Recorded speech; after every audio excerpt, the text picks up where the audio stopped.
Horror zone Hindi cartoon channel पे स्वागत है आप लोगों का। तो जल्दी से चैनल को सब्सक्राइब करिए और घंटी को बजाइए।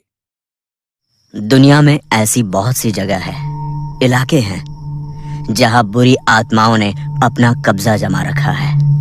इतिहास के पन्नों को पलटे तो ये वही इलाका है जो एक समय पहले काफी खुशहाल हुआ करते थे, पर एक बुरी नजर की वजह से वो जगह आज श्रापित हो गई है। जहां पहले वहां चारों ओर खुशहाली हुआ करती थी, आज वो स्थान अंधेरों के बीच कहीं खो गया है। ऐसा ही एक स्थान है भानगढ़ का किला, जो अपनी भूतिया कहानियों को लेकर काफी चर्चाओं में है। शायद बहुत ही कम लोग ये जानते होंगे कि ये कहानियां नहीं बल्कि एक ऐसी खतरनाक सच्चाई है जिससे आज तक पीछा नहीं छुड़ाया जा सका। रहती थी एक राजकुमारी रत्नावती। महाराज, राजकुमारी रत्नावती के लिए एक और विवाह का प्रस्ताव आया है। रिश्ता बड़े घराने का है, क्या ख्याल है महाराज? हम तो हमेशा राजी होते हैं, लेकिन अब वो तो रत्नावती है जो बार बार हर विवाह का प्रस्ताव को ठुकरा देती है। हमें एक बार उनकी राय जाननी चाहिए। मंत्रीगण राजकुमारी रत्नावती के कमरे में जाने लगते हैं उनके विवाह के प्रस्ताव के लिए। नहीं, मुझे ये विवाह नहीं करना। मैं केवल 18 साल की हूँ। ये कहकर राजकुमारी रत्नावती रिश्ते को मना कर देती है। रत्नावती की खूबसूरती के चर्चे पूरे देश में थे। उनकी खूबसूरती पर हर जवान फिदा था।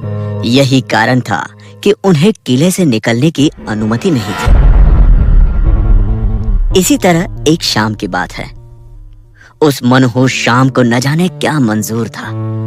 राजकुमारी रत्नावती के कमरे में उनके श्रृंगार का सामान नहीं पहुंचा था, तो राजकुमारी ने सोचा कि वो खुद ही बाजार जाके ले आएगी और साथ में उनके मनपसंद का इत्र भी खरीदेगी। दासी के साथ वो बाजार पहुंची। ये इत्र बड़ा सुगंधित है, बाकी श्रृंगार का सामान तुम अपने साथ रख लो।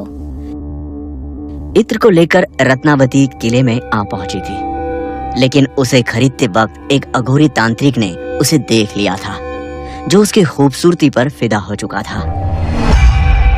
अरे वाह! साक्षात देवी ने जन्म लिया है धरती पर। ये तो विश्व सुंदरी है। मैं किसी भी कीमत पर इस राजकुमारी को पाकर ही रहूंगा, चाहे कुछ भी हो जाए। लेकिन मैं तो एक अघोरी हूँ। भला मेरा विवाह इतने बड़े किले और राज्य के राजकुमारी से कैसे होगा? मैं कुछ तो ऐसा करूंगा कि ये राजकुमारी खुद ब खुद मोहित होते हुए मेरे पास चली आएगी। तब से वो अघोरी तांत्रिक भानगढ़ किले पर अपनी नजर रखने लगा। वो काला जादू, वशीकरण जैसे कामों में माहिर था। बस इसी का इस्तेमाल उसने रत्नावती को पाने के लिए किया। ये मेरा वशीकरण का हथियार। अब मैं इसे इस इत्र में डाल देता हूँ, जिसे इस्तेमाल करते ही रत्नावती खुद ब खुद खींची हुई मेरे तरफ चली आएगी। वो अघोरी तांत्रिक उस दुकान में जाता है जहाँ से रत्नावती के लिए इत्र मंगवाया जाता है। वही धोखे से वो उस इत्र में वशीकरण का मंत्र फूंक देता है, जिसे इस्तेमाल करते ही रत्नावती उसकी तरफ खींची चली आएगी। वो अपने योजना में सफल हो जाता है।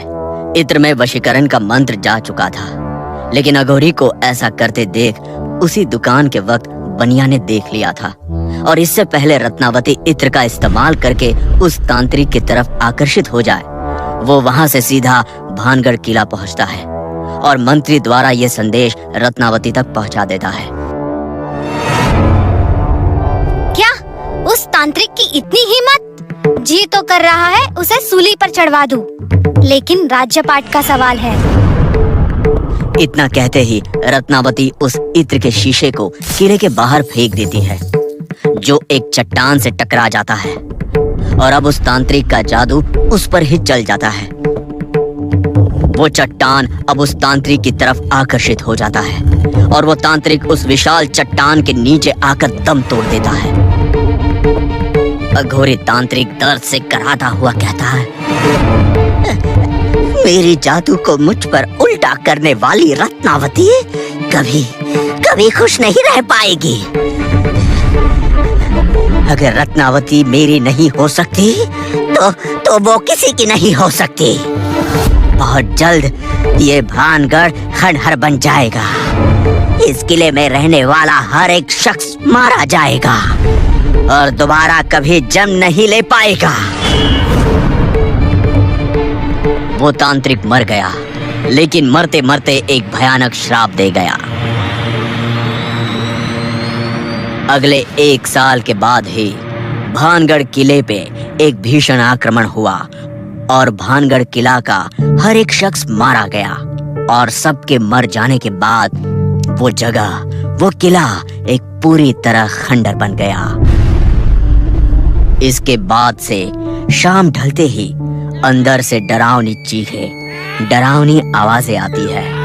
देर रात अंदर से रोने, हंसने, चीखने, चिल्लाने की आवाज भी आती है। उस तांत्रिक के श्राप से अब ये पूरा भानगढ़ किला भारत का सबसे बड़ा भूतिया किला बन चुका है और जो शाम ढलने के बाद वहां गया वो वापस नहीं लौटा। क्या आपको भी उस किले में जाना है? तो हमारी कहानी को लाइक, कमेंट और सब्सक्राइब करना ना भूलिए। और हाँ, इंस्टाग्राम पेज को फॉलो करें।